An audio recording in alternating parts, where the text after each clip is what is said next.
국민의힘의 주요 어떤 한 분들은 윤석열을 이미 버렸다고. 독재자는 절대 자기 편이 없습니다. 그렇죠. 자기 하나밖에 없어요. 김건희 여사가 명태균 씨한테 자료를 보내면서 조언을 구하는 게 있어요. 검찰이 자기 조직 지금 위태로운 걸 살아남기 위해서 그걸 가지고 또 이용을 할 것 같은데.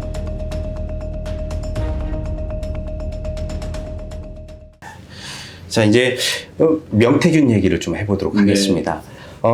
명태균 지금 뭐 창원지검에서 지금 PC 열심히 지금 찾아내고 있는데 하나씩 지금 이제 내용이 나오고 있습니다. 네, 명태균 그 게이트, 명태균 PC 포렌식 이런 게 중요성을 더하는 것은 국민의힘 44명의 의원들이 한남동에 달려갔죠. 네. 그분들이 뭐 한 겁니까?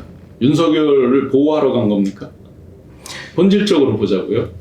윤석열을 보호하기보다는 탄핵을 계엄 해지를 막으려고 했던 거죠.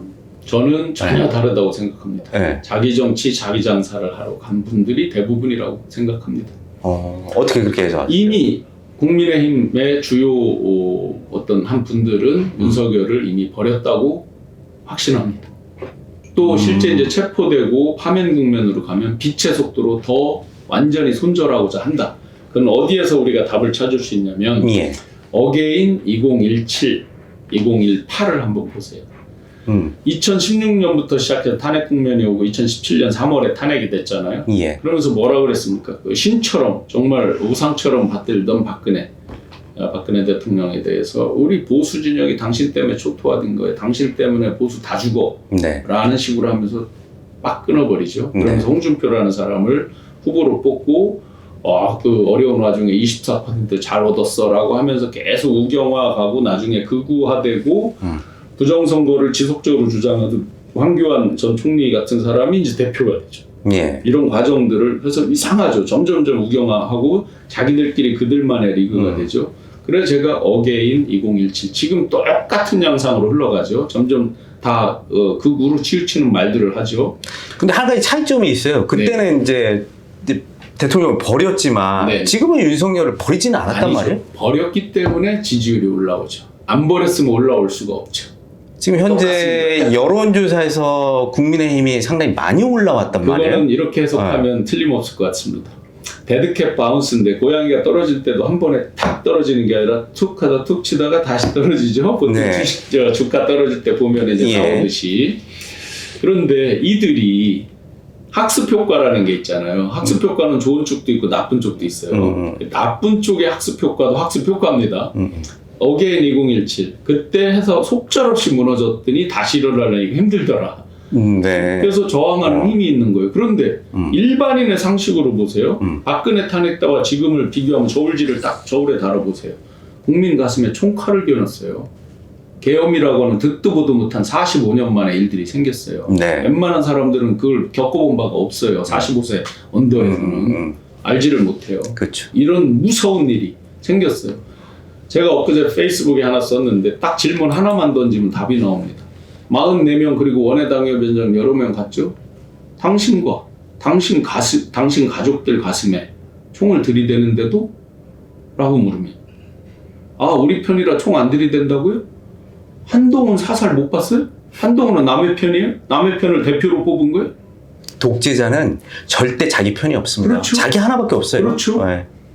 자기와 자기 가족들의 가슴에 총을 들이댄데도 과연 당신들이 그 앞에서 병풍을 치고 있을까? 요 한마디만 질문해보면 딱 답이 나와요.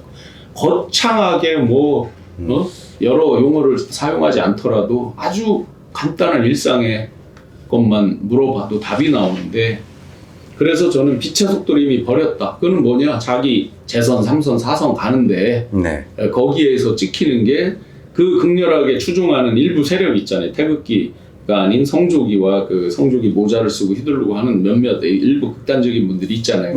그렇게 의지해서 불씨를 살려놓고 다음에 당대표가 되고 당권을 차지하고 일종의 그 당에서 주류가 된다. 그게 어게인 2017에 고스란히 있는 내용이거든요.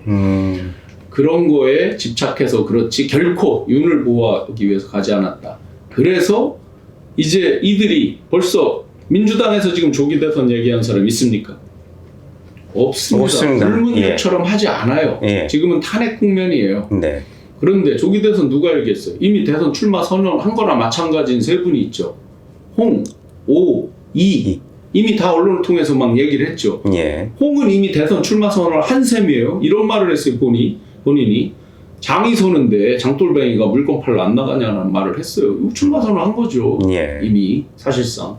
이준석 대표 수도 없이 대선 출마 얘기를 했습니다. 본인이. 네. 나이까지 거론하면서. 네. 본인 나이도 거론을 했을 뿐만 아니라 누구랑 연대하면 좋겠느냐 해서 연대한다면 안철수다라는 말도 본인 입으로 했어요.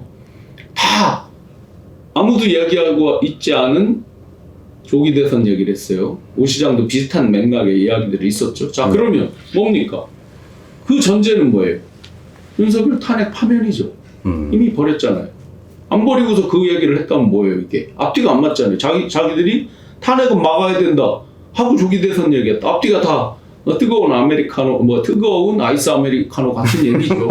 그 이준석 대표 얘기입니다. 비유하는 얘기예요. 보수는 일단 살려놓고 윤석열은 쳐야 되는. 아니, 그게 이제 명태균 게이트의 중요성과 관련돼 있는 거죠. 네. 이분들이 홍, 오, 이 다 어디에서 많이 거론되고 있어요, 지금? 명태균 게이트. 그죠? 네. 자, 이들이 조기 대선을 출전을 해야만 하는 사유가 있죠. 출전을 하면 어떻게 됩니까? 관행처럼 검찰 수사가 멈추죠. 정치에 개입한다고 해서. 네. 멈춰버리잖아요, 주로. 그러면 출마를 해요. 그 예선전을 해요. 그럼 그때 명태균 게이트가 샅샅이 안 밝혀지잖아요. 지금 우리가 뉴스에서 본 걸로만 해도 이분들을 소환하는 게 국민 정서죠. 네. 지금 하늘이 무너질 경천 동지할 정도로 놀라운 12.3 비상계엄 내란이 일어났기 때문에 우리가 잠시 그 무게감을 잊고 있었던 거죠. 그래서 우리 굿모닝 충청 시청자 여러분들도 결코 잊으면 안 되는 게 한번 이런 거 생각해 보세요. 박근혜 대통령 탄핵 때 최순실 씨한테 연설문을 조금 해서 조언을 받았느니 뭐니 해서 막 국민들이 분노를 했어요. 그죠? 네, 그렇죠. 그런 민간인한테 무슨 놈의 저기를 받느냐고 막 했죠. 국정농단이라고 했죠. 보세요. 개별 하나만 놓더라도 그거 자체로 탄핵감이었고 실제 그렇게 탄핵이 됐죠. 명태균이 딱 보냈을 때, 여론조사한 거 보냈을 때 김건희 뭐라고 합니까? 충성하죠. 뉴스에 오픈됐잖아요. 예. 얼마나 경찰 동지할 무거운 얘기입니까? 그런데 12.3 내란 계엄 이불이 워낙 크고 무겁고 이중하다 보니까 나머지는 시시해 보이는 거예요. 맞습니다. 그것만 떼어놓고 봐도 아니 충성이 뭐예요? 사실 그 신hoàng 교수님 저하고는 지금 그 계엄령이 발달된 그 시기가 참 묘하다고 얘기를 하면서 네. 준비가 되지 않았지만 지금 할 수밖에 없었던 이유 중 하나가 바로 명태균이라고 그 얘기를 방송에서 하셨잖아요. 12월 3일에 예. 비상계엄이 나고 두 군데로부터 전화를 받아요. 당신 체포될 수 있다. 빨리 피해라. 해서 네. 이제 급히 국회로 오고 막 하고 하는 과정에서 그날은 막 정신이 없어서 잘 몰랐어요. 그러다가 왜 이게 소위 시청자 여러분들이 흔히 하는 발작 버튼이라고 이렇게 농담들 하시더라고요. 네, 트리거. 이 버튼을 왜 눌렀을까? 그날 왜 눌렀을까를 보면서 제가 12월 4일 아침 새벽에 굿모닝 충청하고 최초로 인터뷰를 했습니다. 네. 100% 명태균 게이트 수사 상황과 직결될 것이다. 맞습니다. 라고 그렇죠. 했습니다. 그런데 이유가 있었어요. 제가 자신 있게 말씀드렸다. 검찰 창원지검 조사를 받으면서 검사들이 질문하고 하는 내용들을 보면 상당 부분 알고 질문하는구나 하는 것들을 느꼈어요. 그러면 어디서 알았겠어요, 이분들이? 이미 포렌식에서 내용을 다 습득했다는 포렌식에서 수사 보고서를 쓴 시점이 11월 4일로 밝혀졌죠. 네. 예, 제가 처음 조사받은 게 11월 21일이니까 이미 다 알고 있던 거잖아요, 기본적으로. 물론 검찰에서는 12월 넘도록 비상계엄 이후에 포렌식 얘기를 오픈을 했어요. 맞습니다. 그 전부터 훨씬 전부터 알고 있었던 거잖아요. 예.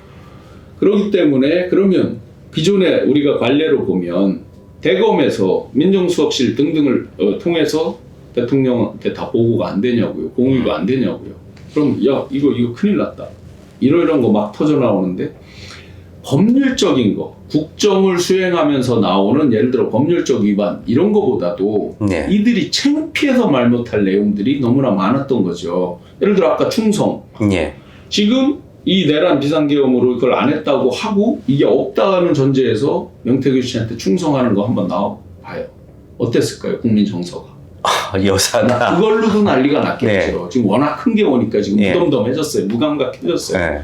네. 앵간한 놀랄 만한 일 갖고는 이제 국민들이 놀라지도 않을 정도로 황당한 정말 상상 이상의 일들이 이제 계속 생긴 거죠. 이게 앞으로도 계속해서 국민의힘이 이런 농담들을 하죠. 윤석열은 버려도 김건희는 못 버린다. 좋아서 못 버립니까?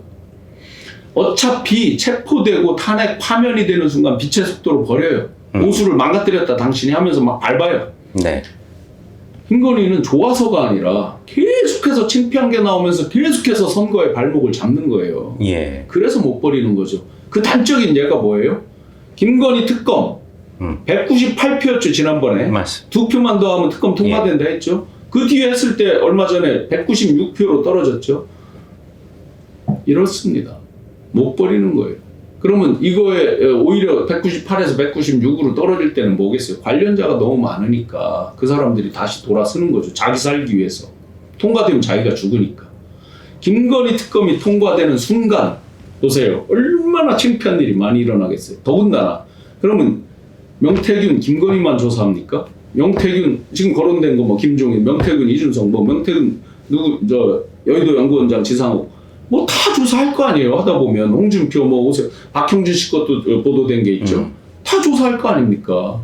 하다 보면 지금 돌아올 무슨 뭐 대선뿐만 아니라 앞으로의 선거 내내 해자가 될 텐데요. 정말 입에 어떤 그들이 해명하기에 창피한 내용들이 있을 수 있잖아요. 지금 충성 이런 게 진짜 이래서 지나갔지만 그거 해명을 뭘로 할 거예요? 얘기를 다시 정리를 좀 해보자면 명태균 PC 안에는 정말 어마어마한 내용이 들어있었고 그것 때문에 하루빨리 그걸 덮기 위해서 우리가 처음에 얘기했던 것처럼 계엄을 선포를 했다. 명태균 PC에서 나온 거 한두 가지만 제가 말씀드려볼게요. 예. 김건희 여사가 명태균 씨한테 자료를 보내면서 조언을 구하는 게 있어요. 대표적으로 이제 제가 오픈을 하겠지만 대표적으로 김건희 씨가 TV 토론에 대해서 자료를 주면서 조언을 구합니다. 놀랍죠? 그럼 명태균 씨는 거의 신의 영역에 있는 분인가 봐요. 모르는 게 없는 거예요. 뭐 TV 토론부터 뭐 인사에 대한 거, 뭐 수도 없는 거를 자문하고 실제 그 결과가 반영이 되잖아요. 맞습니다. 어떤 멘트를 어떻게 하라고 내가 코치했는데 그렇게 하지 않냐 하고 네. 본인이 막 자랑질 하잖아요. 예. 그런데 더 놀라운 게 있어요. 국민의힘에서 누군가로부터 자료를 명태균이 먼저 받은 다음에 김건희 여사한테 전달하는 자료들이 있어요. 그러면 아니 지금까지는 김건희 여사가 그 안에 있었던 공식적인 자료를 명태균한테 주어서 자문을 받은 건 뭐 많은 사람들이 많이 알려져 이해했죠. 있죠. 거꾸로 네. 당에서 어떤 자료를 받아서 김건희 여사한테 보내서 이러이러합니다 하고 상의를 하는 내용이 있어요. 근데 내용을 보면 파일 내용을 보면 굉장히 중요한 내용이에요. 물론 비밀이다 비공개다 이 여부랑은 상관이 없어요. 그걸 빠르게 누구한테 받아서 전달했다가 중요한 거죠. 그렇죠. 당 안에 그 네. 사람이 있다는 건. 당 안에 누굴까? 그 내용을 보면 굉장히 중요한 사람들이 결정하고 바로 전달한 것 같아요. 추정해 보건데 이렇습니다.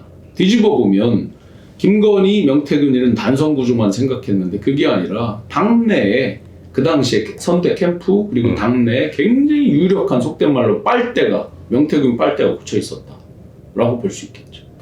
거기까지 예측을 할 수 있을 것 같습니다. 충분히 합리적 의심이 가는데 근데 이제 제가 하나 더 짚어야 될 거는 지금 검찰은 그거를 이미 다 캐치했단 말이에요. 네. 그러면 검찰이 자기 조직 지금 위태로운 걸 살아남기 위해서 그걸 가지고 또 이용을 할 것 같은데. 그래서 이제 이미 수사 보고서가 유출이 돼서 나오고 있잖아요. 이제 살기 위한 노력들을 하는 거겠죠. 그런데 여기서 하나 또 우리가 까먹고 잠시 잊은 게 있어요. 폰을 제출했잖아요. 네. 포렌식이 이루어지고 있잖아요. 이미 3분의 2 이상이 포렌식이 됐다라고 알려져 있고 사실은 그냥 제가 이런 PC 포렌식 할 때랑 비추어 보면 폰에 대한 포렌식도 다 됐겠죠. 상식적으로. 그럼 그게 뭐 오래 걸리는 다만 그 결과를 분석하고 맞춰보는 게 조금 뭐 시간이 걸릴 수는 있겠죠. 주요 내용은 다 알 거 아닙니까? 그럼 이렇게 생각해 보세요. 15만 5천 개 정도가 들어있다는 거잖아요. 예. 그러면 PC에서 지금 주고받은 280개의 파일과 15만 5천 개 중에서 유의미한 파일을 보면 앞으로 터져나올 게 훨씬 더 무섭다는 거죠. 12월 2일 날 네. 명태균이 폰을 제출하겠다고 했어요. 그 다음에 강혜경 씨, 공익제보자 1호인 강혜경 씨가 자기한테 압수해간 PC, 지금 포렌식한 PC 돌려달라고 가환부 신청을 했어요. 그게 12월 2일입니다. 네. 12월 3일 날 버튼 누르는 직접적 동기가 됐겠습니까? 안 됐겠습니까? 야, 이거 폰 제출하면 우리 큰일 났다. 야, 이거 PC 이거 이렇게 해서 돌려주면 제가 이제 2호고 강혜경 씨가 공익제보 1호 아니에요. 네. 이분이 받으면 이거 민간 포렌식 안 합니까? 똑같이 다 알 수 있잖아요. 그렇죠. 큰일 났다. 이거 더 늦췄다가는 난리 나겠다. 실제로 11월 4일 날 수사보고서가 써지잖아요. 11월 7일 날 윤석열 대통령이 대국민 담화를 하잖아요. 기자 간담회를 하잖아요. 보세요. 만약에 11월 4일 날 이 수사보고서가 없었다면 과연 11월 7일 날 기자 간담회를 했을까? 이것도 결과론적으로 우리가 추론해 볼 수 있죠. 그때 11월 7일 날 한 말이 있어요. 내가 명태균 씨한테 뭐 여론조사 요청한 것도 없고 예선전 때 조금 도움받다가 2021년 11월 달 이후에는 내가 연락을 안 했다 하고 얘기를 하잖아요. 다 거짓말이었죠. 지금 결과 나오는 게 언제께 나오고 있어요. 2023년도 중반 거까지가 막 튀어나오고 있잖아요. 2022년 5월 9일 통화가 나왔죠? 예. 나 뭐 김영선이 주라고 그랬는데 그거 당해서 말이 많네 하고 나오잖아요. 네. 그렇습니다. 다 거짓말이었죠. 앞으로 계속해서 이건 나온다. 꺼지지 않는 불씨다. 내란, 체포, 탄핵, 파면과 동시에 손절해서 끝! 그런데 김건희 및 관련된 명태균 게이트는 계속해서 살아나온다. 폰에 대한 포렌식 아직 하나 거의 오픈되지 않고 최근에 JTBC에 몇 곡지만 나온 정도입니다. 이건 계속 나온다. 지금 내용을 들어보니까 지금 상당히 앞으로 벌어질 일들 예측하셨는데 과거에도 뭐 예측을 했었고 그게 지금 다 맞아 들어갔거든요. 제가 봤을 때는 신광 교수님 오늘 말씀하신 부분이 상당히 합리적으로 맞다라는 생각이 드는데 우리 국민들 대다수 지금 뭐 눈 맞아가면서 뭐 키세스 군단이다 이렇게 해가지고 민주주의 지키려고 하잖아요. 근데 윤석열 대통령의 체포에만 지금 관심이 많이 집중이 돼 있단 말이에요. 네. 그거 말고도 지금 그 극우 보수 이쪽에 대한 부분을 많이 짚어야 될 것 같은데 시청자들께 한 말씀 부탁드리겠습니다. 뭐 지금 가장 이제 안타까운 부분은 최상목 권한대행입니다. 최상목 권한대행이 헌법재판관 두 분을 임명할 때 했던 말이 있어요. 경제 혼란을 조기에 종식시키고 정상화시킨다. 그다음에 사회 질서에 대해서 조속히 안정화시키기 위해서 임명을 한다라는 얘기를 하면서 현상 유지에 대한 얘기 위주로 했어요. 예. 현상 변경을 하는 건 자기가 쉽지 않다는 그렇죠. 이유로 네. 그런 의미로 얘기를 했어요. 그런데 결과는 3명을 2명으로 임명하는 건 자기가 선별해서 임명하는 건 현상 변경이죠. 네. 적극적으로 현상 변경을 했어요. 임명을 했어요.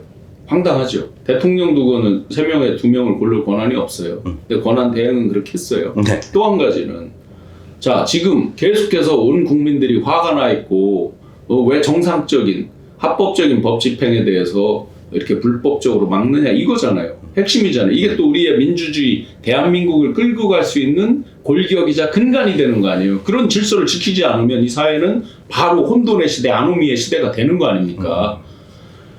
그런데 그에 대해서 공수처장에 대해서 인사권도 있죠. 직접적으로 지시할 권한도 있어요. 예. 마치 권한이 없는 듯이 얘기하는데 아니 국군 통수권까지 받아서 전방에 가서 이거 저 망원경 보는 뭐 이런 연출이 됐잖아요. 경호처도 한마디면 됩니다. 그렇죠. 보호하지 마. 적극적으로 합법적으로 응해라 네. 하면 되고 아니면 인사조치하면 돼요. 네. 안 하잖아요.